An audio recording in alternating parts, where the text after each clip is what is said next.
So I'm Lucy Dagnew. I'm the Senior Director for State and Local Campaigns at the American Cancer Society's Cancer Action Network. And welcome to our North Carolina Policy Forum.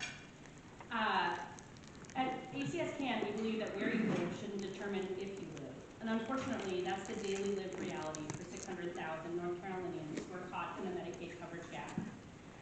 And the Medicaid coverage gap in North Carolina continues to present a major access to care issue, and especially for those who need access to cancer screening, treatment, and follow-up care.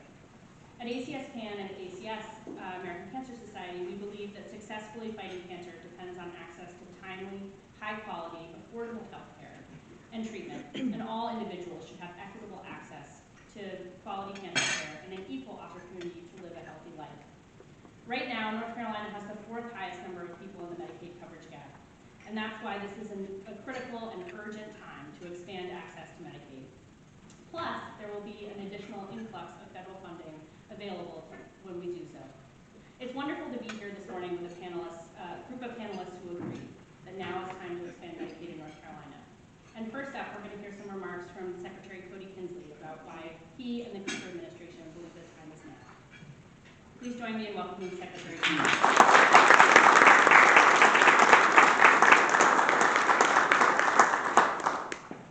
I always tell people to make sure my introduction is short, win, and funny.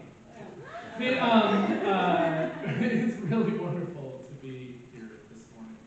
You know, I feel like everything I'm about to say is probably a little bit of a preaching to the choir situation, but let me talk just a little bit about the what, and then I'll talk a little bit about the how. You know, I will frame this in the context of COVID because this has been at the front of mind for me over the last few days. As federal dollars have continued to get more constricted, we have found it harder and harder and harder for individuals without insurance to find their way to treatment. And this is most often playing out in rural communities and among communities with people of color and other kind of ethnic conflicts throughout the state. It's really concerning to me because I think when we were riding up in the elevator with John, and more and more people are getting COVID right now. And if they don't have a way to easily pick up the phone and navigate to treatment, that means that we're going to see disproportionate numbers of people in the hospital that are uninsured and disproportionate numbers of people dying that are uninsured. And that's a reality. And you can think about, first, the human life component of that, but you can also think about the financial impact on our health system because of that as well, right? So, these things tend to snowball into becoming compound problems where they impact in a lot of different places. Not only where we are now in COVID, but think about where we started with COVID, right? We had a disease that, disproportionately impacted people with chronic illnesses, whether that be uncontrolled hypertension or diabetes, or other diseases, they were impacted by that. So if you were uninsured before the pandemic and you did not have those chronic diseases under control, then your risk of severe outcomes from COVID was even greater as well. Right? And then last but certainly not least is just the general aspect of how to navigate a health system if your entire life you've been uninsured. Many of you know my personal story. I grew up in Wilmington, North Carolina without health insurance. I didn't get health insurance until my early 20s when I got my first job. My parents didn't get health insurance until the ACA.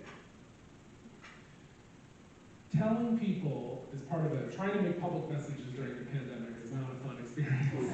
Let's not do that again.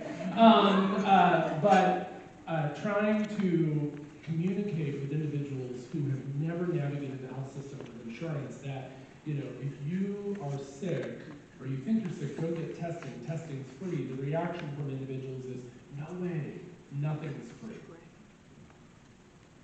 If you tell them, go get a vaccine, it's really important, and if you have questions, call your doctor, their response is, what doctor? Who do I call, right? And as a state, do I set up a call line of physicians giving people medical advice over the phone that aren't our patients? And what kind of medical problems come with that, right? So how do you help people navigate to a medical home that they can get information for, but then actually keep? And And last but not least, you know, if you tell people in the middle of the pandemic, whatever you do, don't go to an emergency department right now, that's the last place you want to be. That is where the over 1 million people that don't have health insurance in North Carolina often go to first, because that's their only option, right? So you can see how it was a wicked and horrible storm, and yet I'm really proud of what North Carolina accomplished, because with resources from the federal government, we were able to turn back the countervailing winds in that situation and close the gap on vaccines for our Hispanic community, between Hispanic and white individuals. We were able to nearly close the gap for our Black communities, did close it and exceeded it in many age ranges across the board. We tightened the mortality gap in many places. So we showed that with the ability to do interventions to give people access to care, we can balance out inequalities in our outcomes among health in North Carolina, which is the value proposition of Medicaid expansion. Closing, there's nothing more fundamental that we could do in North Carolina than closing the coverage gap. And friends, we can spend a whole lot of money trying to, and we will fail unless we do the foundational thing of closing the coverage gap. Because all of you know that short-term money costs way more than long-term investment. And when you give people short-term money for programs for diabetes buses and this, that, and mammogram buses and things traveling around the state, you know, those are all great. And those are exciting investments that we need to see. But if that's someone's only touch to care, and they can't also see a dentist to get their teeth fixed, then they'll never get their substance use disorder in check. They'll never get into recovery. Or if they have a mammogram, if they don't also learn about healthy eating and have support from a nutritionist and see a doctor on a routine, then what other cancers may prevail that they didn't catch beforehand? Until we treat the whole person, we're not going to make a meaningful difference in North Carolina. We have waited a very long time. The exciting news is that I do believe that we are tantalizingly close. And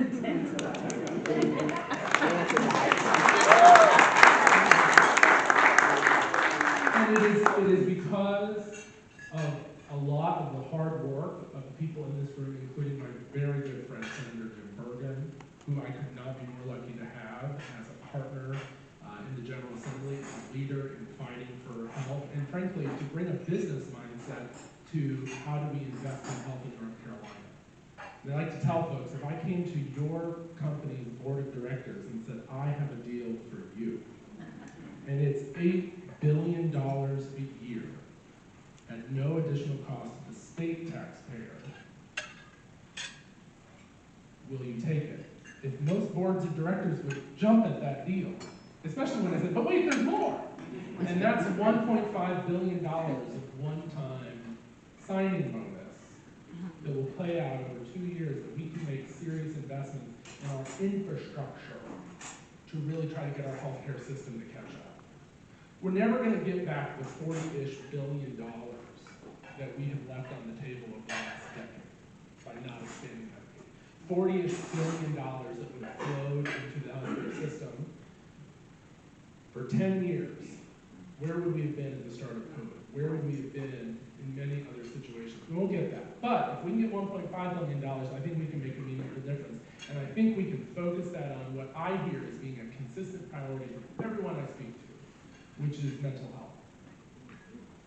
I also hear from a clear priority as we think about children and their mental health, and the need to recreate a system of care that is more community-based, more in-home, with wraparound services that make a difference in children. And guess what? Also recognizes that you can't have a healthy child unless you have a healthy family.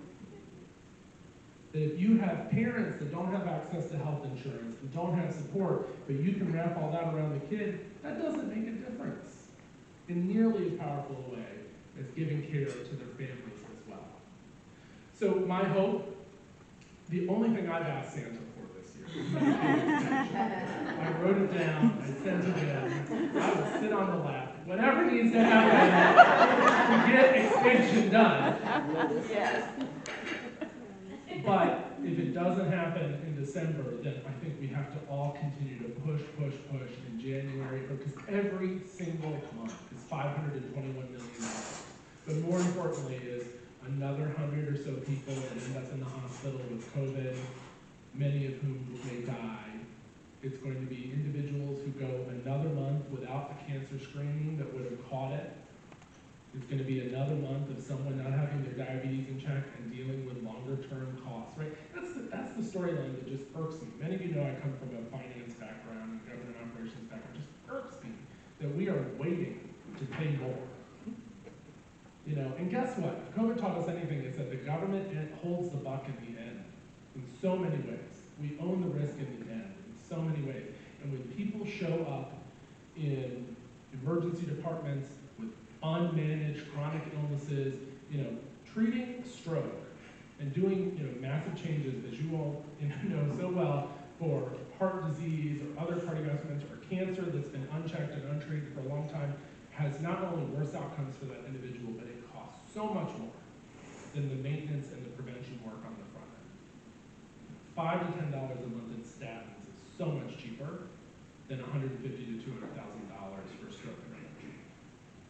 So it drives me bonkers that we don't turn the tables here, get our money more up front, get more value out of our dollar, make North Carolina. We are number one for business. We are number one for so many. We're number one for fog today. But we could also be number one for health if we all work together and get this done no longer. Thank you.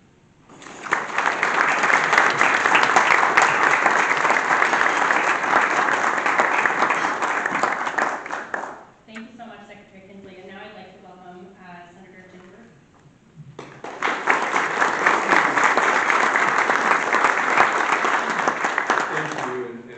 Mr. Secretary, you won't get it for Christmas, but hopefully your New Year's wish will be. I don't think we're going to be able to do anything before the first of the year. My conversations with leadership, both in the House and Senate, I think that we want to get everybody back in January, get them started. You know, we got a lot of new people. Think about this: 40% of the Senate is going to be new people. 20 new senators coming in. We've got to get these folks up to speed, and I think that's where a lot of you all come in and how we do that. But it's a pleasure to be here this morning. Thank you all. I enjoyed speaking to the American Cancer Society folks before Advocacy Day and some of the conversations we had. And I just want to share a minute about maybe the path we get through and what we can all do. As you know, the Senate passed it 44 to 2. So we have passed a bill to expand Medicaid. Our friends in the House did a study bill that they passed. So there's the difference. And, you know, things that are still hanging out there, hospital regulations, nurse supervision, and some other issues. But most of the things within the CON, I don't like to use that word, but I actually served on the SHIG, so I understand and was part of it, and I keep up with them and what they do. But most of the things that are in our plan are things that really nobody opposes, and that's removing the regulation on mental health and opioid treatments, because folks, we've got to deal with that. So much of what we're spending money on right now is involved in mental health and opioid categories. The doctors I talk to tell me 75% of the folks that are using illegal drugs have a mental health issue. I've met with sheriffs all over the state. They say up to 50% of everyone that's incarcerated right now has a mental health issue. So folks, if we don't deal with that, we can't deal with these other things. Secretary and I have been traveling all over the state, talking and having town halls about mental health, but it gets to be a lot more than that. And we hear people's personal stories about, you know, how it affects their lives and their children. And you know, and I think everybody's got a mental health and an opioid or a drug use story. So, you know, it is a big deal. And I want people to live happy, fulfilled lives. I talk about mind, body, and spirit. And folks, all of those are so intertwined that I don't think you can be a healthy, happy, resilient person if one of those is out of balance. Now, I'm a person of faith, and I talk about my faith, and I give away these Pray First bracelets all the time, you know, because I just think that is just an important part of health is that part. And, you know, as I look at Medicaid expansion, I was one of the ones all along, because I'm a pretty conservative guy. I'm a business guy. I don't spend money. I invest money. You know, I look for ways to invest money, but this is an investment. And I remind my dear friend here a lot that comes up every time when we talk about adding 600,000 people. Listen to these numbers. There's 2.7 million people on Medicaid right now. If we add 600,000, that means a third of the North Carolina population is going to be on Medicaid. Folks, that is not sustainable in the long run. So we have to have an exit plan for folks with Medicaid. And I'm not going to get into that. Dan and I talked about this. Secretary and I talked about this a lot. But we're working on a number of things. We're working on things for children. You know, it breaks my heart as a parent and a grandparent when I get a call from the CEO of my hospital telling me that he's had a little 13-year-old girl in his emergency room for 94 days and cannot find a place in the state for her to receive treatment. Folks, any of you are their parents or grandparents, none of us want that. So I'm passionate about getting that resolved. I tell folks I want to take care of children, the elderly, the disabled. I want everybody else to work. You know, we need everybody else to work.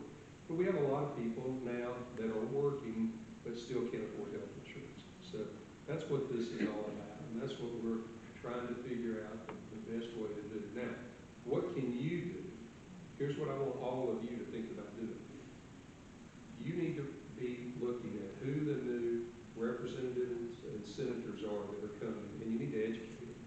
Because to get Medicaid expansion passed quickly, they're going to have to come up to speed, because a lot of folks that are coming, you know, hopefully they have some background, either as a commissioner or school board member, you know, in a town. Those folks, I think, have a little bit faster track to get into what we do. But I talked to about 5 or 6 folks that have been going through the orientation last week, because I was back and forth working on some bills. And every one of them said, Jim, I didn't know it was going to be like this.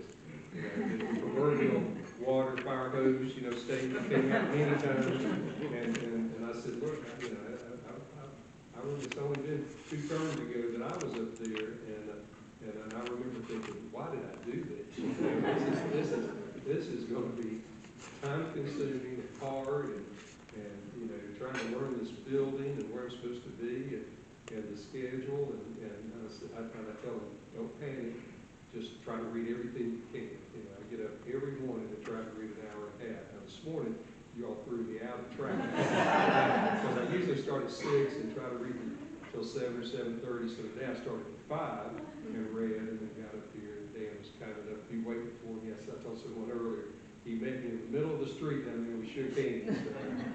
But you know, this is really important, and it does affect people's lives. And I've said at multiple meetings that I want North Carolina to be the healthiest state in all 3 categories, mind, body, spirit. So that's my passion. Look forward to your questions. Secretary and I have a great relationship. We text or talk, I think, every day.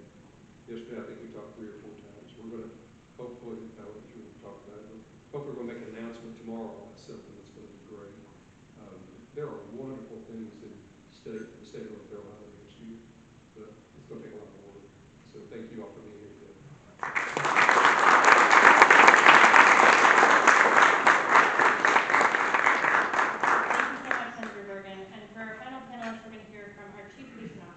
The American Cancer Society, Dr. Reed Moss.